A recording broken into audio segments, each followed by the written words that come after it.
नमस्कार दोस्तों, आप सुन रहे हैं कहानी गोल्ड। आइए सुनते हैं लेखिका रीता कुमारी जी की लिखी कहानी स्टाफ रूम। अगर मक्का मंदिर और चर्च का संगम देखना हो, पूरब पश्चिम का मेल देखना हो, राग विराग देखना हो, फोन पर प्रेमालाप देखना हो या बिना बात का झगड़ा देखना हो, या किसी को अपना मेकअप ठीक करना हो, तो इन सब कामों के लिए स्कूल के स्टाफ रूम से ज्यादा अच्छी जगह तो कोई हो ही नहीं सकती। इसलिए ही अवकाश मिलते ही शिक्षकों का रुख स्टाफ रूम की तरफ हो जाता है। बेल बजते ही दामिनी क्लास से निकलकर तेजी से कदम बढ़ाती स्टाफ रूम में जा पहुंची। 2 दिनों की छुट्टियां ले माँ के पास गई थी, आज ही लौटी थी, इसलिए कॉपियों का ढेर सा लग गया था। वह रैक से कॉपियों का एक बंडल उठाए अपने टेबल पर आ बैठी थी। सुबह जल्दी जल्दी घर के काम निपटाने के चक्कर में इतनी देर हो गई थी कि कुछ भी खा नहीं पाई थी।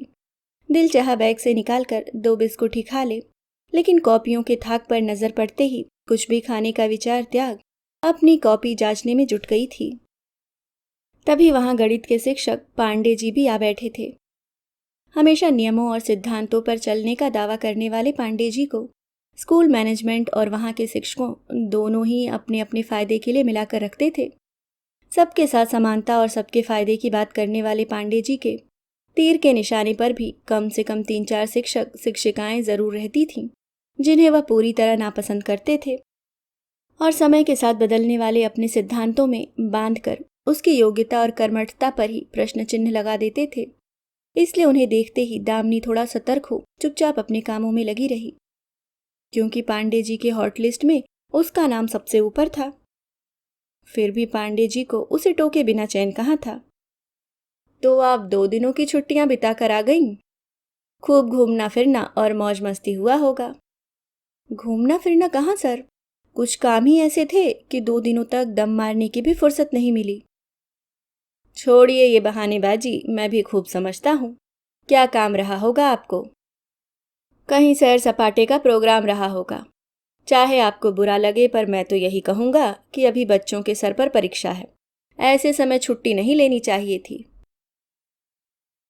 अभी वह नैतिकता पर 2-4 जुमले और उछालते और दामिनी उसका प्रतिकार करती उससे पहले ही दंदनाते हुए उज्ज्वला वर्मा आ धमकी थी और आते ही हमेशा की तरह शुरू हो गई। इस स्कूल में तो बस ले देकर मैं ही एक बलि का बकरा हूँ। यहाँ कोई कुछ भी करे किसी को कुछ नहीं होता, और एक मैं हूँ, कुछ करूँ तो भी न करूँ तो भी मेरा नाम जरूर फंसता है। प्रिंसिपल मैम की पकड़ में सबसे पहले मेरी ही गर्दन आती है। अरे क्या हुआ, इतना खार खाए क्यों बैठी हैं? पांडे जी की यही तो खासियत है, सब कुछ जानते हुए भी अनजान बने रहना। लो अब इनकी सुनो, सब कुछ जानते हुए भी अनजान बने रहना तो कोई इनसे सीखे। वर के मामा भी यही, वधू के मामा भी यही, फिर भी अनजान बने बैठे हैं, जैसे मेरे और प्रिंसिपल मैम के साथ हुए वाद विवाद का इन्हें कुछ पता ही ना हो।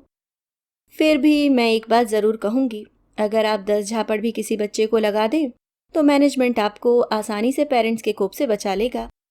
वहीं एक थप्पड़ मैंने क्या 7वीं में पढ़ने वाले कदम को लगा दी, हंगामा बरपा हुआ है। उसके पेरेंट्स दौड़े चले आए सवाल जवाब करने। क्या उन्हें पता नहीं कि उनका बेटा कितना उद्दंड है? तब ये कहाँ थे जब कदम को 2-2 विषय में 0 आया था और उसके लिए कई कई बार इन्हें फोन किया गया था, फिर भी स्कूल कैंपस में नजर नहीं आए। जितना सर चढ़ाना है चढ़ाएं, यही बेटा जब सर से उतरकर इनका गिरेबान थामेगा तब इन्हें पता चलेगा कि बच्चों को अनुशासन में रखना क्यों जरूरी होता है। प्रिंसिपल मैम तो खुद ही अनुशासन बनाने पर पूरा जोर देती हैं और आज खुद ही मुझे लास्ट वार्निंग दे रही थी। मेरे बार बार मना करने के बाद आज आपको लास्ट वार्निंग दिया जा रहा है। आगे से किसी बच्चे पर हाथ उठाइएगा तो आप पर उचित कार्यवाही की जाएगी। Last warning my foot.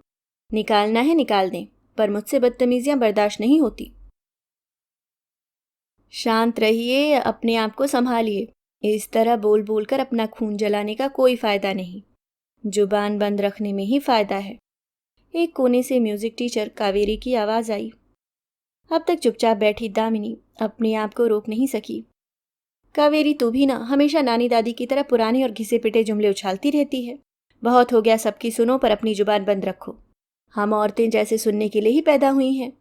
औरत होना तो पहले से ही गुनाह लगता था, अब तो औरत के साथ शिक्षिका होना, वह भी प्राइवेट स्कूल में, डबल गुनाह लगने लगा है। वैसे भी ईश्वर ने न जाने किस खुरदुरे कलम से मेरी किस्मत लिखी है कि मेरे जीवन में कुछ भी सामान्य और समतल नहीं है। घर से निकलते निकलते पहली झड़प तो वहीं से शुरू हो जाती है। मुंह अंधेरे उठती हूँ, घर का सारा काम समाप्त कर दोनों बच्चों को स्कूल भेज बिना खाए पिए दौड़ते हाफते स्कूल पहुँचती हूँ। मेरा घर स्कूल से वॉकिंग डिस्टेंस पर है, इसलिए स्कूल बस भी मुझे लेने के लिए नहीं रुकता। स्कूल पहुँचते ही अक्सर ऑफिस से फरमान जारी होता है कि आप पूरे 5 मिनट लेट हैं, और तत्काल लाल पेन से लेट रच देते हैं। पैसा देते हैं तो आदमी को भी ये लोग मशीन ही समझने लगते हैं। ये तो हुई घर के बाहर की बात। घर में ही कौन हमें मान सम्मान से नवाजा जाता है। कदम कदम पर समझौते करने पड़ते हैं। बच्चे, सासू माँ और पतिदेव, सबके अपने अपने राग हैं। सबके काम पूरा करते करते जी हलकान हो जाता है। पतिदेव जितनी देर बैठकर इधर उधर की बातें करते हैं या पेपर में डूबे रहते हैं, अगर अपनी जिम्मेदारी को महसूस करते तो क्या मेरी कुछ मदद नहीं करते? बच्चों के होमवर्क ही पूरे करवा देते। ये भी तो मेरी किस्मत ही है ना कावेरी, कि इतना सब कुछ करने के बाद भी पतिदेव सीधे मुंह बात भी नहीं करते, और एक मेरे पड़ोस में सुनंदा रहती है। शक्ल न सूरत, नाक ऐसी लगती है जैसे किसी ने आटे की लोई रखकर एक मुक्का मार दिया हो।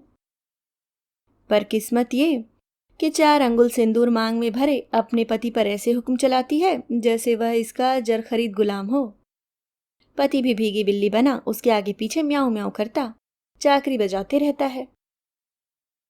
तरह तरह की साड़ियों से उसका वार्डरोब भरा रहता है। एक मैं हूं कि खुद कमाती हूं, फिर भी एक अच्छी साड़ी खरीदने के लिए तरस जाती हूं।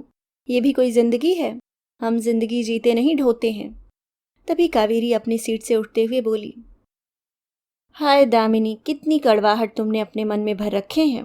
क्या फायदा है मन को इतना जलाने से? कोई मरहम भी तो लगाने वाला नहीं है। तभी गीली लकड़ी की तरह सुलगती उज्ज्वला बीच में बोल पड़ी, क्यों न बोले कोई अपने दर्द?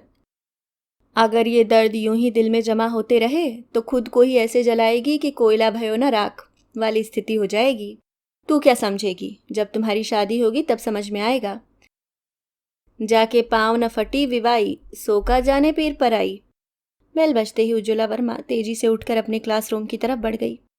दामिनी के आज के दिन 2-2 पीरियड लेजर रहता है, इसलिए वह फिर से अपनी कॉपी में मगन हो गई। तभी वहां पर अंग्रेजी की शिक्षिका सुजाता विश्वास आ गई। आते ही दामिनी पर पहला निशाना लगा दिया। ठाट तो बस तुम्हारे ही हैं दामिनी, 2-2 पीरियड लगातार लेजर। ठाट क्या खाक होगी मेरी? देख ही रही हैं, पानी पीने तक की भी फुर्सत नहीं है। सो तो तुम ठीक ही कह रही हो, दिनों दिन शिक्षकों के काम और जिम्मेदारियां बढ़ती ही जा रही हैं।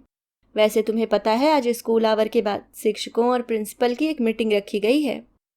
मिसेस विश्वास की बातें सुन वहां अभी अभी अपनी क्लास समाप्त कराई 3-4 शिक्षिकाएं बेहद परेशान हो उठी। नगमा कुछ ज्यादा ही परेशान हो उठी। हर हफ्ता 2 हफ्ता पर कभी मीटिंग के नाम पर, कभी ट्रेनिंग के नाम पर, तो कभी कभी गरीबों और जरूरतमंदों की सहायता के नाम पर स्कूल के बाद 2-3 घंटा रुकना पड़ ही जाता है। ये सब काम अगर स्कूल के समय में ही थोड़ा समय निकाल कर हो जाता तो हमें इतनी परेशानी नहीं होती। स्कूल की बस निकल जाएगी तो फिर 2-2 बसें बदल कर घर जाना पड़ेगा। बच्चे स्कूल से आएंगे तो ताला बंद घंटों सीढ़ियों पर बैठे रहेंगे या पड़ोसियों के घर पनाह लेंगे। पहले से मालूम होता तो कोई ना कोई इंतजाम करके आती। ऐसा करो ना, मीटिंग शुरू होने से पहले ही प्रिंसिपल मैम को कोई काम का हवाला देकर चली जाना। पिछली बार 1 घंटा पहले प्रिंसिपल मैम से बोलकर गई थी। पूरे दिन का लीव लग गया था। दिन भर काम करने के बाद भी मात्र 1 घंटा के लिए लीव लग जाए, ऐसा कौन चाहेगा? प्राइवेट स्कूल की तो यही विडंबना है। शिक्षक के बलबूते करोड़ों कमाने वाले संस्थापक शिक्षकों की छोटी छोटी गलतियों के लिए उन्हें आर्थिक दंड देते हैं। ये भी नहीं सोचते क्षमता से अधिक कार्य कर शिक्षक लोग वैसे ही शारीरिक और मानसिक रूप से टूटते रहे हैं। उस पर बात बेबात उनकी सैलरी काटना उन्हें कितना मानसिक आघात देता होगा, जो उसकी कर्मठता को ही प्रभावित करता है। तभी मंजीत लंबी सांस खींचते हुए बोली, परिस्थिति के मारे बेचारे शिक्षक भी क्या करें? घर चलाना है तो नौकरी भी करनी ही है। काश मेरे पति का व्यापार ढंग से चल निकलता, मैं तो झट से नौकरी छोड़कर घर पर बैठ जाती। पर भाग्य की प्रवंचना देखो, पति के व्यापार चल निकलने के इंतजार में मेरी तो आधी जिंदगी ही दोहरी जिम्मेदारियों का बोझ संभालते संभालते निकल गई। फिर भी घर से लेकर स्कूल तक किसी को भी पूरी तरह संतुष्ट नहीं कर पाई। लोगों की छोड़ो, मैं तो खुद को भी संतुष्ट नहीं कर पाई। लोगों की अपेक्षाएं और ज़रूरतें समाप्त होने का नाम ही नहीं लेते। कोई नहीं सोचता मेरी भी उन सबों से कुछ अपेक्षाएं होंगी। मत सोचिए इतना, आपके दोनों बेटे पढ़ने में बहुत अच्छे हैं। जल्दी ही अच्छी नौकरी पकड़ आपको पूरा सुख और आराम देंगे। आराम क्या देंगे, अपनी गृहस्थी बसते ही माता पिता को दूध की मक्खी की तरह दूर निकाल फेंकेंगे।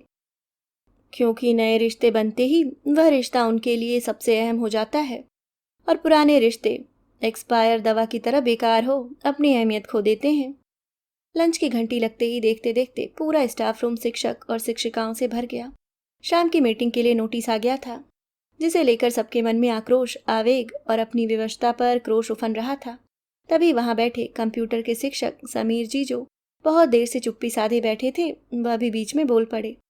मेरी तो पूरी जिंदगी इस स्कूल में दोहरी मार झेलते और भाषण सुनते निकल गई। मैनेजमेंट को बस काम काम और काम चाहिए। शिक्षकों की माली हालत से उन्हें कुछ भी लेना देना नहीं रहता। स्कूल से निकलते ही शिक्षकों को अपनी ज़रूरतों को पूरा करने के लिए ट्यूशन पढ़ाने पड़ते हैं। सुबह से शाम तक काम और काम ही रहता है। पैसा कमाने के चक्कर में जीवन ही निपट अकेला और उबाऊ बन गया है। तब भी घर में हमेशा पैसों की कमी बनी रहती है। अब तो छुट्टियों में न घर जाने का उत्साह रहता है, न ही पर्व त्योहार मनाने का उमंग। ये सब एक मशीनी खाना पूर्ति मात्र रह गया है। सच पूछो तो अब हर मौसम, हर दिन एक समान हो गया है। चाहे जितना भी काम करो, जब प्रमोशन की बात आती है या इंक्रीमेंट की बात आती है तो हमेशा बाजी, खुशामदी और बॉस के करीब रहने वाले लोगों के ही हाथ आते हैं। सच, बहुत कलेश होता है अपनी स्थिति देखकर। कहने को हम शिक्षक हैं, एक गरिमामयी पदवी पर काम करते हैं, परिस्थिति धोबी के कुत्ते सा है, न घर का न घाट का। थोड़ी देर के लिए पूरे स्टाफ रूम में सन्नाटा पसर गया। सभी का मन कुपित था। जहां स्टाफ रूम में सारे लोग अपनी अपनी व्यथा बयान कर रहे थे, वहीं उसी स्टाफ रूम के एक कोने में नर्सरी की शिक्षिका हेमा और गेम के शिक्षक रवि कुमार इस सब से बेखबर अपनी ही दुनिया में मशगूल थे। बातें तो सुनाई नहीं पड़ रही थी, लेकिन हाव भाव से लग रहा था प्रेम की नई दुनिया की तरफ अग्रसर थे। थोड़ी देर तक मिसेस विश्वास उन्हें देखती रहीं, फिर बड़े ही शोक अंदाज में बोली, दुनिया जाए भाड़ में, हम तो प्यार में डूबे रहेंगे सनम। मिसेस विश्वास के इस जुमले के साथ ही पूरी तरह गमगीन हो गया स्टाफ रूम। अचानक खिलखिलाहटों और चुहलबाजियों से गूंज उठा, जिसमें हेमा और रवि की खिसियानी हंसी भी शामिल हो गई थी। तभी मिसेस विश्वास की आवाज ने सभी को चौंका दिया था। मेरी समझ में नहीं आ रहा है, आप सब इतने गमगीन क्यों हुए जा रहे हैं? मेरी मानिए तो अपने आप को संसार के सबसे सुखी प्राणी मानकर उदास रहना छोड़ दीजिए। अपनी सोच को इतना भी नकारात्मक मत बनाइए कि यह दुख ही हमारी नियति बन जाए और इसी में खो जाएं हमारी महत्वाकांक्षाएं और समाप्त हो जाएं हमारी इच्छाएं। और भी लोग हैं दुनिया में जो हमसे बहुत ज़्यादा दुखी हैं, तो क्या वे जीना छोड़ देते हैं?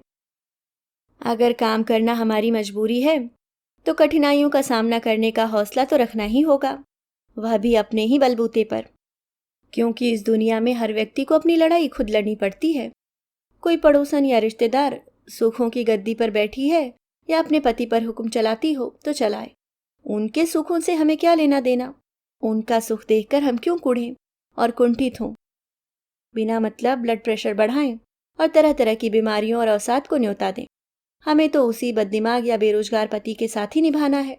दूसरों की चाकरी करने वाले पति हमारे किस काम के?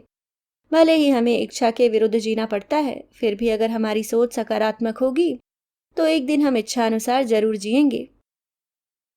सकारात्मक सोच हमेशा हमारे अंदर एक अनूठी शक्ति का संचार कर जीवन की धारा ही बदल देती है और एक नए निष्कर्ष पर ला खड़ा करती है। उसकी बातों के समर्थन में पूरा स्टाफ रूम सारी चिंता और मायूसी को झटक फिर से चहकने लगा। जब स्कूल की छुट्टी के बाद शिक्षकों को मीटिंग के लिए बुलाया गया, सभी उत्साह के साथ साथ मीटिंग हॉल की तरफ बढ़ रहे थे। यह कोई नहीं जानता मिसेस विश्वास द्वारा जगाए सबके सपने पूरे होंगे या नहीं, लेकिन उनकी बातों से सबकी चिंता जरूर कम हुई थी और मन एक नए आत्मविश्वास और उत्साह से भर गया था। और यह सच है कि चिंता मुक्त हो, सोच समझकर आत्मविश्वास से लिया गया फैसला ही जीवन को आसान और सुखी बनाता है। अभी आप सुन रहे थे रीता कुमारी जी की लिखी कहानी स्टाफ रूम, जो गृहलक्ष्मी पत्रिका से ली गई है। दोस्तों, अगर आपको कहानी पसंद आई तो आप रीता कुमारी जी की अन्य कहानियाँ जीवन की वर्तनी, प्रतिध्वनि और बाबुल का घर इस चैनल पे सुन सकते हैं। उम्मीद करती हूँ कहानी आपको पसंद आई होगी। मिलती हूँ किसी और नई कहानी के साथ। तब तक के लिए मुस्कुराते रहिए। धन्यवाद।